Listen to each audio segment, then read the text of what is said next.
आदाब, KP news के bulletin में आपका स्वागत है। मैं हिना शेख आपके साथ। आइए सबसे पहले देखते हैं मुख्य समाचार। गुरुवार 5 अक्टूबर को हुमनाबाद के मुराद कॉलोनी में आयोजित किया गया जलसा फैजान मुस्तफा वो जिक्र इलाही। तेलंगाना कांग्रेस चीफ का आरएसएस से है संबंध, चुनाव के बाद बीजेपी में होंगे शामिल, केटीआर का आरोप। मुंबई के गोरेगांव में 5 जय संदेश बिल्डिंग में लगी भीषण आग, 7 की हुई मौत, 44 हुए घायल। सिक्किम जल प्रलय में 19 मौतें, 22 जवानों समेत 103 लोग अभी भी लापता। महादेव सट्टेबाजी ऐप मामले में कॉमेडियन कपिल शर्मा, अभिनेत्री हुमा कुरैशी और श्रद्धा कपूर, हिना खान और ईडी ने किया तलब।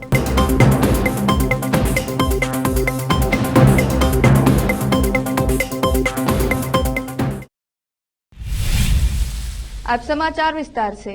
गुरुवार 5 अक्टूबर 2023 को मगरिब की नमाज के बाद हुमनाबाद के मुराद कॉलोनी में मस्जिद मुराद के सामने अंजुमन कादरिया चिश्तिया जुनैदिया और मुरीदीन और हजरत शेख दक्कन के चाहने वालों के ओर से जलसा फैजान मुस्तफा व जिक्र इलाही का आयोजन किया गया। इस जलसे की अध्यक्षता डॉक्टर अल्लाह शेख शाह मोहम्मद अफजलुद्दीन जुनैदी अल मारूफ सिराज बाबा सज्जादा नशीन शेख दक्कन गुलबर्गा ने की।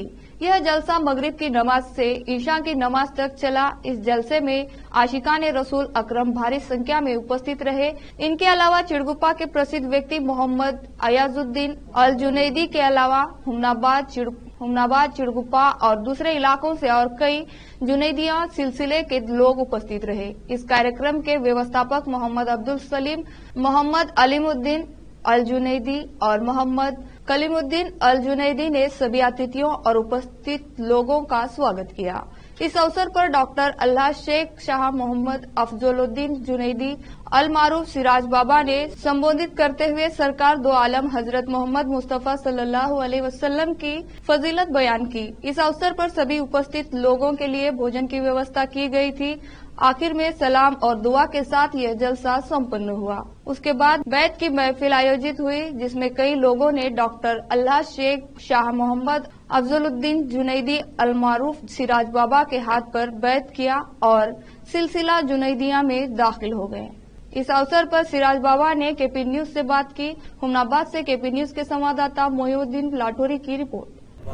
तो लिहाजा अल्लाह ताला के हुक्म की यहाँ पर तामील हो रही है कि खूब खुशियां मनो, अल्लाह ताला ने इरशाद फरमाया। और आगे अल्लाह ताला इरशाद फरमाता है कि ये खुशियां मनाना तुम्हारे जमा करने से कई ज्यादा बेहतर है, तुम्हारे जमा करने से कई ज्यादा बेहतर है। ये खुशियां मनाना, ये एहतमाम करना, इस माह मुबारक में सरकार की आमद की खुशी का इजहार करना, ये तमाम के तमाम साल भर के लिए आपके लिए बाइस बरकत होगा। तमाम साल इसकी बरकतें आपको अता की जाएंगी। तमाम साल इस माह मुबारक की खैरात आपको अता की जाएगी। और जो बदबख्त कहते हैं कि 12 रबीउल अव्वल यौम वफात भी है, तो ये दिन खुशियां मनाना क्या माना है। अंजुमन कादरिया चिश्तिया जुनैदिया शाह हुमनाबाद की जानिब से तमाम सिलसिले जुनैदिया से वाबस्ता मुरीदीन मुतक़िदीन ने आज सरजमीन हुमनाबाद पर अजीम शान पैमाने पर जलसा मिलादुन नबी और ज़िक्र इलाही की महफिल का इनेकाद किया। यहाँ पर मिलादुन नबी के ताल्लुक़ से खिताब हुआ, उसके बाद ज़िक्र इलाही की महफिल सजाई गई, जिसमें कसीर तादाद में लोगों ने शिरकत की और ज़िक्र इलाही से फ़ैज़ हासिल किया।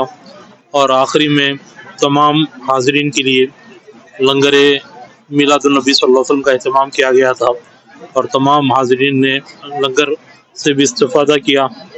और इस महफिल में दूर अतराफ़ व अकनाफ़ से तमाम कई अहबाब जो है शरीक हुए। और खुसूसन यहाँ पर जुनैदी ग्रुप जो है अलीम साहब और उनके भाई एजाज साहब और दीगर तमाम जुनैदी बरादरान ने बड़ी मेहनत और मशक्क़त से यह महफिल का इनेकाद किया। हर साल ये हजरात करते आ रहे हैं। बहरहाल इन तमाम को मैं दिल की अमीर गहराइयों से मुबारकबाद पेश करता हूँ और दुआ गो हूँ कि इस मिलादुन नबी सल्लल्लाहु अलैहि वसल्लम की महफिल के बरक़ात इन्हें साल भर अल्लाह ताला अता फरमाए और इन्हें खूब नवाजे और मज़ीद इसी तरीके से दीनी मजालिस का इनेकाद करने की तौफीक अता फरमाए। आमीन बिजाहि सय्यदुल मुरसलीन सल्लल्लाहु अलैहि वसल्लम। बसव कल्याण तालुका के हारपुर श्री चन्नबसवेश्वर संस्थान हिरेमठ की ओर से विभिन्न क्षेत्रों में उपलब्धि हासिल करने वालों को श्री गुरु सेवा रत्न पुरस्कार दिया गया। धार्मिक एवं सामाजिक क्षेत्र में उपलब्धि हासिल करने वाले सेवा रत्न पुरस्कार से सम्मानित सामाजिक कार्यकर्ता मोहम्मद असल मियां का गुरुवार को कस्बे के ओमकारेश्वर इलेक्ट्रिकल मोटर शोरूम में उनके मित्रों ने अभिनंदन किया। कार्यक्रम के मुख्य अतिथि शांत कुमार पाटिल ने संबोधित करते हुए कहा कि ऐसे व्यक्ति को पुरस्कार मिलना खुशी की बात है जो सामाजिक धार्मिक बच्चों से प्यार करने वाला और शिक्षा के प्रति बहुत चिंतित है। तब संजीवन भोसले ने बात की और कहा कि गुरु सेवा रत्न पुरस्कार प्राप्त करना खुशी की बात है और मैं कामना करता हूं कि आप आगे से और अधिक सामाजिक कार्य करें। पत्रकार राजकुमार और हड़पद ने कहा कि गुरु रत्न पुरस्कार पाकर वह बहुत खुश है। जाति धर्म संप्रदाय से परे आपकी सेवा समाज के लिए एक आदर्श है और आगे भी राष्ट्रीय स्तर के पुरस्कार मिलते रहे, इसके लिए उन्हें शुभकामनाएं दी।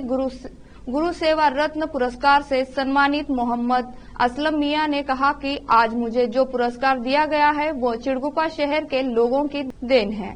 इस अवसर पर पत्रकार श्रीमंत राव इंचुरे, अनिल कुमार एम सिंधे, सैयद अजीम, वीर शेट्टी ताघानी, रामदास मनकाल, संतोष गादा, प्रकाश तेलंगा और अन्य उपस्थित थे। चिड़गुप्पा से केपी न्यूज के संवाददाता अजीम की रिपोर्ट। ಮುಂದಿನ ದಿನಗಳಲ್ಲಿ ರಾಜ್ಯ ಪ್ರಶಸ್ತಿ ರಾಷ್ಟ್ರ ಪ್ರಶಸ್ತಿಯನ್ನ ಸಿಗಲಿ, ಇನ್ನೂ ಉತ್ತಮವಾದಂಥ ಸಮಾಜ ಸೇವೆಯನ್ನ ಮಾಡಲಿ ಅಂತಕ್ಕಂಥ ಮಾತನ್ನ ಹೇಳುತ್ತಾ ನನ್ನೊಂದೆರಡು ಮಾತನಾಡಲು ಅವಕಾಶ ಕೊಟ್ಟಿರುವಂಥ ತಮ್ಮೆಲ್ಲರಿಗೂ ವಂದಿಸುತ್ತಾ ನನ್ನ ಮಾತನ್ನ ಮುಗಿಸುತ್ತೇನೆ। और वो जो गुरुजी है हर एक को प्यार करते हैं, जात भेद भाव नहीं बोलते, हर एक को दिल से दिल लगाते हैं और दुआ भी देते हैं। मेरे सामने कई मिसाल हो गए कि इतने सुंदर आदमी है, अल्लाह का बहुत बड़ा करम है और गॉड गिफ्ट है। और तमाम आज मेरे साथ इस प्रोग्राम में हमारे ख़ास दोस्त संजीवन भोसले सर और श्रीमंत राव इंचुरे सर और हमारे राजकुमार आर हड़पत, मेरे अजीज़ दोस्त, और अनिल कुमार सिंधे, आज अजीम पाशा हमारे साथ है, और प्रकाश भैया जो मेरे बड़े भाई हैं, और हमारे साथ रामदास मंकाल सेठ, ईराना सर, और हमारे संतोष गादा, और हमारे प्रोफेसर साहब शिव कुमार सर। आज इतना ये जो हमारे को अवार्ड मिला ये तो अल्लाह का बहुत बड़ा करम है, लेकिन मुझे नहीं मिला बल्कि तालुका चिड़गुप्पे के तमाम अवाम का नाम, अवाम के लिए, अवाम को मालूम ये मेरा नहीं बल्कि तमाम चिड़गुप्पा की अवाम का है। हकीकत बता रहा हूँ कि हमारे चिड़गुप्पा के अंदर जितने भी है बहुत सुंदर है, मोहब्बत के साथ रहने वाले, हर एक की खिदमत करने वाले, हर एक का साथ देने वाले, छोटे बड़े का अदब करने वाले, सूफी संत लोगों के साथ मोहब्बत से रहने वाले, बच्चों के साथ भी मोहब्बत से, घर में माँ बाप की खिदमत करने वाले, बाहर भी बुजुर्गों की खिदमत करने वाले, ये तमाम होना चाहिए। और हमको ये अवार्ड मिलने के बाद हमको और करना है, इंशाल्लाह हम तो कर रहे हैं और इंशाल्लाह हम ज़रूर करेंगे। और मैं ये बोलना चाहता हूँ कि सबसे बड़ा मामला अल्लाह ताला बोल रहा है कि खिदमत से खुदा मिलता है। हर एक की खिदमत करो, खुदा मिलता है। खिदमत ही वेरी इम्पॉर्टेंट है। और मैं इतना कहते हुए मैं मेरी बात को ख़त्म करता हूँ। जय हिंद, जय कर्नाटक, शरणों शरणार्थी सब। जहीराबाद विधानसभा क्षेत्र प्रभारी देवी प्रसाद ने प्रेस कॉन्फ्रेंस की, जिसमें बताया कि 7 अक्टूबर को मंत्री टी हरीश राव का जहीराबाद का दौरा होगा और 170 करोड़ रुपए के विकास और कल्याण योजना का तोहफा लाभार्थियों को देंगे। जहीराबाद के होतिके के 666 डबल बेडरूम अलॉट हुए हैं, वो लाभार्थियों को सौंपेंगे और जहीराबाद के बागारेड्डी स्टेडियम में सार्वजनिक बैठक करेंगे। इस प्रेस कॉन्फ्रेंस में टीएसआईडीसी के अध्यक्ष मोहम्मद तनवीर, डीसीएमएस के अध्यक्ष शिव कुमार, टीएसएससीसीडीसी के अध्यक्ष और वाई नरोत्तम टाउन के अध्यक्ष सैयद मोहिउद्दीन, इसराइल बॉबी और पार्टी के नेता उपस्थित थे। जहीराबाद से नियामतुल्ला की रिपोर्ट। చెప్పడం జరిగింది ఎల్లుండి మంత్రి హరీష్ రావు గారు జైరాబాద్ పర్యటనకు వస్తున్నారు. అయితే దానికంటే ముందు ఒక్కసారి మీకు అందరు చెప్పదలుచుకున్నది ఏంటంటే గత 9 సంవత్సరాలకు ముందు అంటే తెలంగాణ రాకముందు ఎలాగుంది తెలంగాణ, ఆ తర్వాత వచ్చిన దానికి డిఫరెన్షియేట్ క్లియర్గా కనబడుతున్నది. దాంట్లో ఏంటంటే ఈరోజు కేసీఆర్ గారి నాయకత్వంలో టీఆర్ఎస్ ప్రభుత్వం ద్వారా ఏంటంటే సమాజంలో ఉన్న ప్రతి సెక్షన్ను టచ్ చేయడం జరిగింది. దళితులకు దళిత బంధు కింద ఇస్తున్నాం, బీసీలకు బీసీ బంధు, ఆ తర్వాత గతంలో ఇల్లు లేని పేదవారిని గుర్తించి ఏంటంటే డబుల్ బెడ్రూమ్లు కట్టించడం జరిగింది. వాటిని కొన్ని ఆల్రెడీ పంచిపెట్టడం జరిగింది. ఆ తర్వాత రేపు 7వ తారీఖు హరీష్ రావు వచ్చిన తర్వాత ఈ డబుల్ బెడ్రూమ్ల అలాట్మెంట్లు కూడా ఇవ్వడం జరుగుతుంది. అదేవిధంగా ఇంకోటి ఏంటంటే ఇప్పుడు మొన్ననే ఎస్సీ కార్పొరేషన్ ద్వారా ఏంటంటే క్లియర్గా తీసుకోవడం జరిగింది. తెలంగాణ రాకముందు मीडिया सभी दोस्तों को आप लोगों का सबका इस प्रेस मीट में स्वागत करता हूं। आप लोगों को एक चीज़ बताना है, जब मिनिस्टर साहब का प्रोग्राम जहीराबाद में दौरा जब भी रहा है, हज़ारों करोड़ रुपए का, लाखों और करोड़ों रुपए का काम यहाँ पे आते जाते बगैर डिसीजन लिए के पूरा सैंक्शन करके जाते। ये चीज़ कोई भी इसको डिनाई नहीं कर सकता। आप लोग कभी भी देखिए, आप लोगों को प्रेस को तो 100% पूरा मालूम होता हमेशा। जब भी आते कुछ नया इनाग्रेशन करने जाते, उसके बाद में नेक्स्ट आने के वास्ते क्या करके जाता हूँ वो भी बोलते, बगैर पूछ के बगैर मालूमात करेंगे, अपने को कोई डिमांड के बगैर ही पूछ के देने वाली गवर्नमेंट अपनी टीआरएस गवर्नमेंट है। ये चीज़ आप लोग ख्याल रखिए। और एक चीज़ बताना ये है, माइनॉरिटीज़ के बारे में आज तक गुज़िश्ता जितने भी सरकार, जितने भी गवर्नमेंट गुजरी हैं, उन लोग माइनॉरिटीज़ के को भारत राष्ट्र समिति बीआरएस के वर्किंग प्रेसिडेंट और तेलंगाना सरकार में मंत्री केटी रामाराव केटीआर ने आरोप लगाया कि तेलंगाना कांग्रेस चीफ रेवंत रेड्डी के राष्ट्रीय स्वयंसेवक संघ आरएसएस से संबंध है और वे विधानसभा चुनाव के बाद बीजेपी में शामिल हो जाएंगे। शादनगर में एक रैली के दौरान कांग्रेस पर तीखा हमला करते हुए केटीआर ने कहा कि पंजाब के पूर्व मुख्यमंत्री कैप्टन अमरिंदर सिंह ने सोनिया गांधी को पत्र लिखकर पूछा था कि एक आरएसएस नेता को तेलंगाना में कांग्रेस पार्टी का प्रमुख क्यों बनाया गया। केटीआर ने कहा, रेवंत रेड्डी प्रदेश कांग्रेस कमेटी के अध्यक्ष है।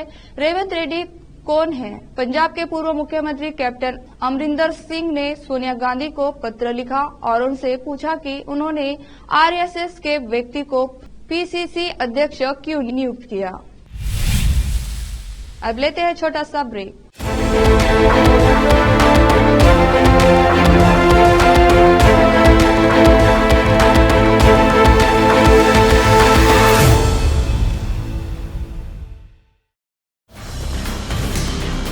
हिंदुस्तान के हर कोने में हम हैं मौजूद। 24 घंटे हालात पर गहरी नजर, खबरों से जुड़े चुपते सवालात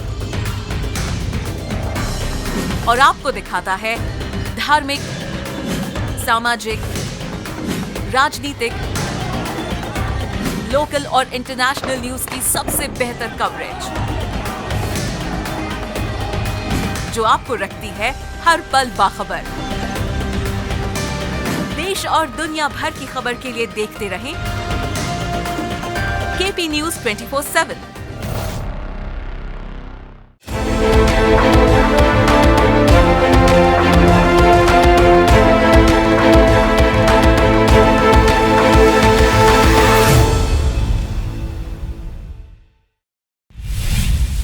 ब्रेक के बाद आपका स्वागत है।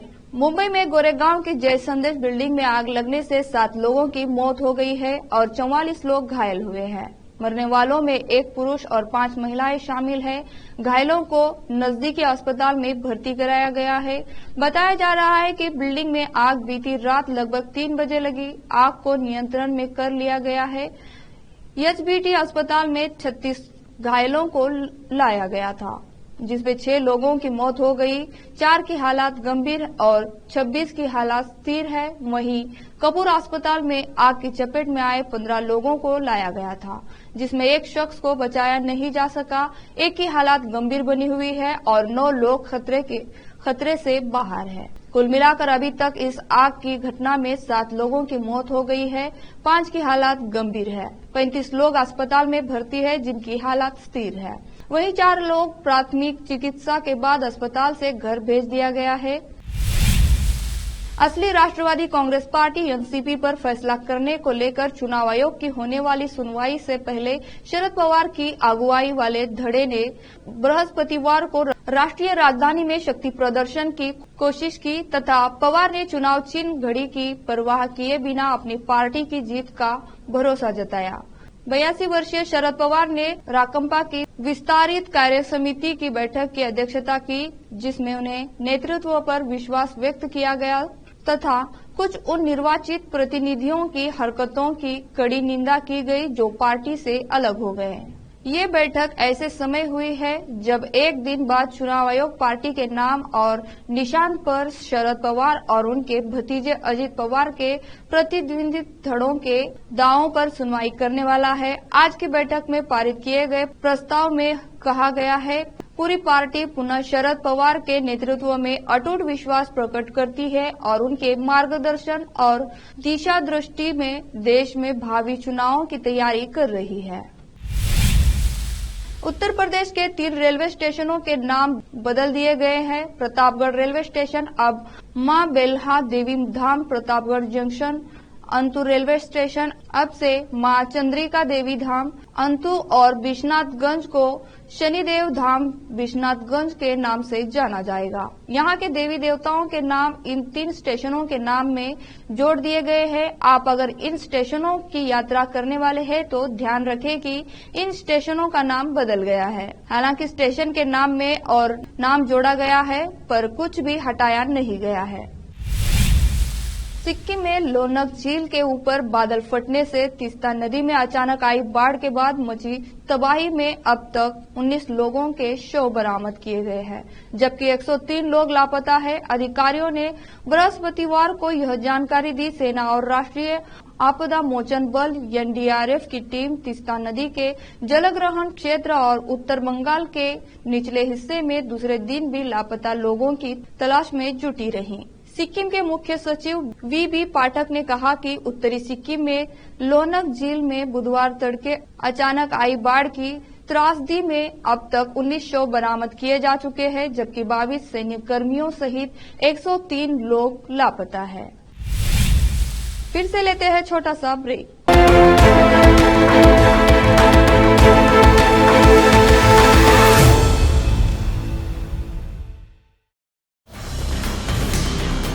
हिंदुस्तान के हर कोने में हम हैं मौजूद।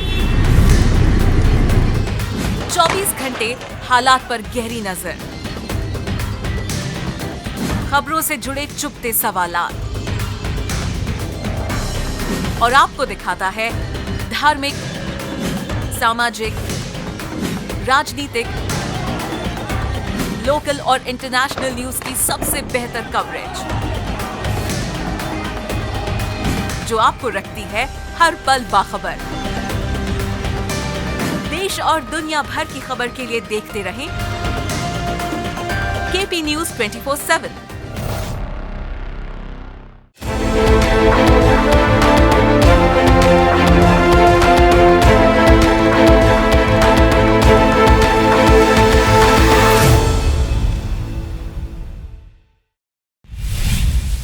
ब्रेक के बाद आपका स्वागत है। कांग्रेस नेता प्रियंका गांधी वाड्रा ने उनके भाई राहुल के एक फोटो के साथ छेड़छाड़ को लेकर बीजेपी की कड़ी आलोचना की है। प्रियंका गांधी का मतलब उस ग्राफिक से है जिसमें राहुल गांधी के चेहरे से छेड़छाड़ की गई थी। अब राहुल की बहन और कांग्रेस नेता ने एक्स पर पीएम मोदी और बीजेपी अध्यक्ष जेपी नड्डा को टैग करते हुए लिखा कि आप राजनीति और बहस को किस स्तर तक ले जाना चाहते हैं। क्या आप अपनी पार्टी के आधिकारिक ट्विटर हैंडल से पोस्ट किए जा रहे हैं हिंसक और भड़काऊ ट्वीट से सहमत है? अभी आपको ईमानदारी की शपथ लिए ज्यादा समय नहीं बीता है और आप शपथ को वादों की तरह भूल गए हैं। बता दें कि बीजेपी ने गुरुवार को राहुल गांधी की एक फोटो साझा की थी, जिस पे कांग्रेस ने पलटवार करते हुए कहा कि यह उसके पूर्व अध्यक्ष के खिलाफ हिंसा भड़काने की कोशिश की जा रही है। बीजेपी ने राहुल गांधी की फोटो शेयर करते हुए उनको धर्म विरोध, राम विरोधी बताया था। अब प्रियंका गांधी भी इसे लेकर बीजेपी पर हमलावर है। महादेव सट्टेबाजी ऐप मामले में कॉमेडियन कपिल शर्मा, अभिनेत्री हुमा कुरैशी और श्रद्धा कपूर के साथ साथ टेलीविजन स्टार हिना खान को ईडी ने तलब किया है। केंद्रीय जांच एजेंसी ईडी के अभिनेता रणबीर कपूर को तलब करने के एक दिन बाद उन्हें समन जारी किया गया और आज ईडी के सामने पेश होने का निर्देश दिया गया है। आखिर में फिर से देखते हैं मुख्य समाचार। गुरुवार 5 अक्टूबर को हुमनाबाद के मुराद कॉलोनी में आयोजित किया गया जलसा फैजान मुस्तफा वो जिक्र इलाही। तेलंगाना कांग्रेस चीफ का आरएसएस से है संबंध, चुनाव के बाद बीजेपी में होंगे शामिल, केटीआर का आरोप। मुंबई के गोरेगांव में 5 जय संदेश बिल्डिंग में लगी भीषण आग, 7 की हुई मौत, 44 हुए घायल। सिक्किम जल प्रलय में 19 मौतें, 22 जवानों समेत 103 लोग अभी भी लापता। महादेव सट्टेबाजी ऐप मामले में कॉमेडियन कपिल शर्मा, अभिनेत्री हुमा कुरैशी और श्रद्धा कपूर, हिना खान और ईडी ने किया तलब।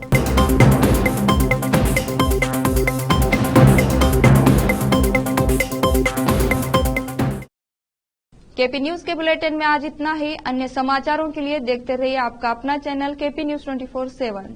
धन्यवाद।